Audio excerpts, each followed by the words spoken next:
Sige po. Hindi ko yan pinalong anak ko. Kasi nasa trabaho ako. Kung gusto mong maintindihan, alam mo, ini-influensyahan mo yung anak ko. Hindi, yan po sinusumbong niya sa akin. Hindi ako namamalo kung gusto mong malaman. Yung, Hindi ako namamalo! yan po yung sinasabi niya sa akin. Kaya yan po yung sinasabi Hindi ko. ako namamalo!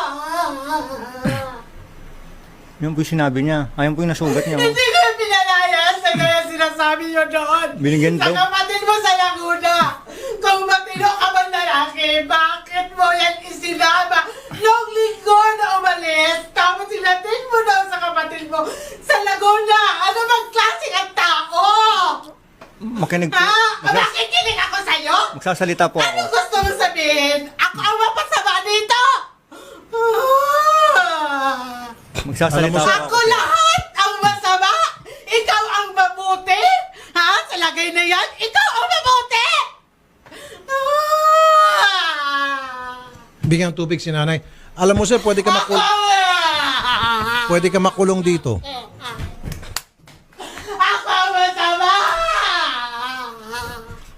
Kaya po, dinala ko po. Huwag ka lang paliwanag!